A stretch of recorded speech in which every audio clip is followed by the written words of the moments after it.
और रावण के बारे में हमने सुना है कि रावण बड़ा पंडित था वेदों का, लेकिन भगवान ने उसके लिए संकल्प नहीं किया, तो इतना बड़ा वैदिक विद्वान भी उसका आचरण प्रमाण नहीं बना। रामादिवत प्रवर्तितव्यम न रावणादिवत। रावण के जैसा आचरण करना चाहिए कोई नहीं कहता है, सब कहते राम जी के जैसा आचरण करना चाहिए। रावण का आचार प्रमाण नहीं हुआ। भगवान की कृपा से वेद का ज्ञान होता है। एक दक्षिण की घटना है, दक्षिण भारत की। एक बहुत बड़े भगवान के भक्त थे,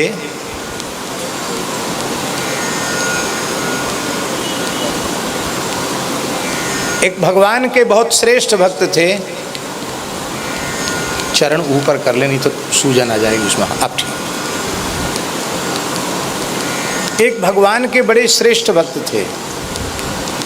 उनका जन्म अंत्यज कुल में था। पढ़े लिखे नहीं थे, केवल नारायण नारायण नारायण नारायण नारायण नारायण नारायण नारायण नारायण अहरनिश बस यही जपते थे और भगवान के मंगलमय स्वरूप का ध्यान करते, भगवान के नाम का स्मरण करते। तो एक जगह ब्राह्मण यज्ञ कर रहे थे, श्रौत यज्ञ कर रहे थे, वैदिक यज्ञ कर रहे थे जिसमें वषटकार का प्रयोग होता है। तो उनको धान के खेत की मेड़ से जाते हुए देखा। तो उन ब्राह्मणों ने मन में सोचा कि यह अंत्यज है, इसके सामने वेदोच्चारण क्यों करें। तो वो सबके सब एक साथ मौन हो गए, वेद पाठ करते करते मौन हो गए। ब्राह्मणों की गलती नहीं थी, उन्होंने तो शास्त्र मर्यादा का पालन किया। पर हम जो बात कहना चाहते बहुत ध्यान से सुना, बड़े रहस्य की बात है।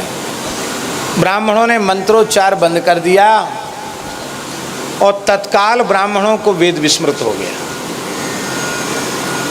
पूरा का पूरा वेद कंठस्थ था, सब विस्मृत हो गया।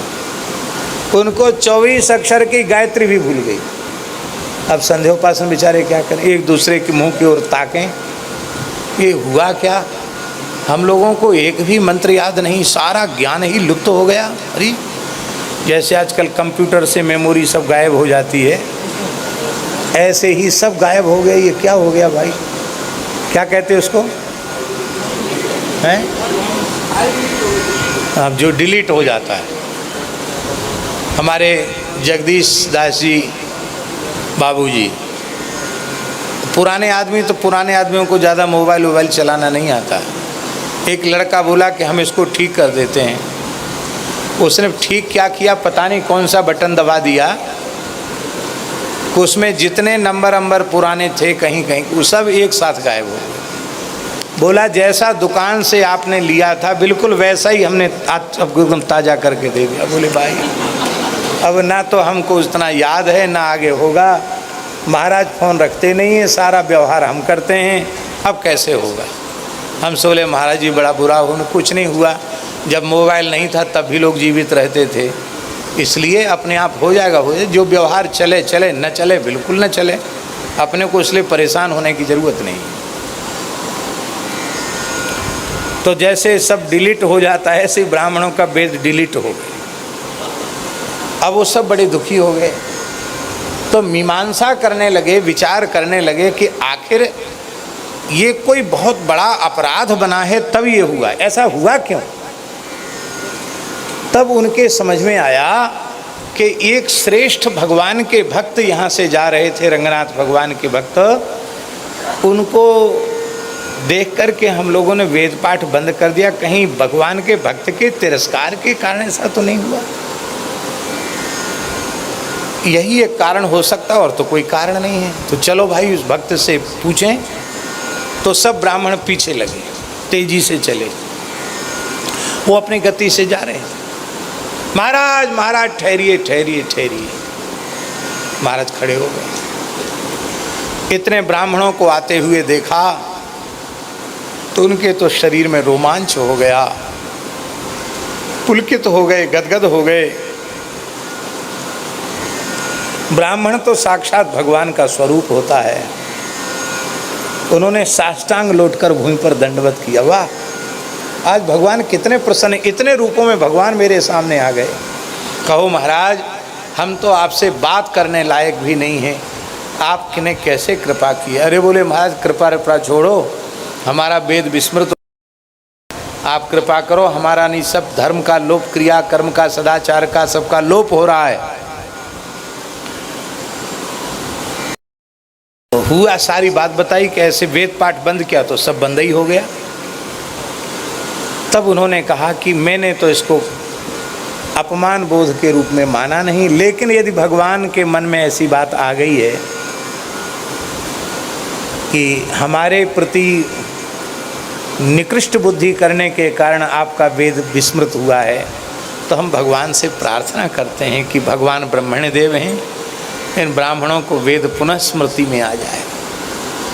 ऐसा कहकर उन महात्मा ने उस धान के खेत से एक मुट्ठी व्रीहि धान्य जैसे ही ऐसे उखाड़ करके उन ब्राह्मणों को दिखाया, तत्काल उनको वेद स्मरण में आ गया। क्योंकि जहाँ से मंत्रोच्चार बंद किया था वहाँ मंत्र का आद्यक्षर व्रीहि था, आदि जो शब्द था उसमें व्रीहि शब्द था, व्रीहि माने धान्य। तो उस व्रीहि को जैसे ही दिखाया तो उनको फिर से आ गया। तब उन महात्मा ने कहा कि भगवान के अनुग्रह के प्रताप से, उनके नाम रूप के अचिंत्य प्रभाव से संपूर्ण वेदों का ज्ञान मेरे अंतःकरण में उद्भासित हो रहा है, लेकिन मैं उपदेश नहीं कर सकता हूँ, क्योंकि यह शास्त्र की मर्यादा नहीं है। उपदेश की पात्रता तो आप जैसे ब्राह्मणों में है, इसलिए मैंने आपको उच्चारण करके नहीं बताया, संकेत में बताया कि यहाँ से आगे वेद पाठ करो। बोलो भक्तवत्सल भगवान की। तो ये बात आपने क्यों सुनाई, आप सोच रहे होंगे मन में। हमने इसलिए सुनाई कि वेद केवल पढ़ने लिखने की वस्तु नहीं है, भगवान के अनुग्रह से ही वेदों का तात्पर्य समझ में आ सकता है। पढ़ लिखने के बाद भी समझ में नहीं आएगा, और भगवान कृपा करें तो बिना पढ़े लिखे को भी वेद प्रकट हो जाता है।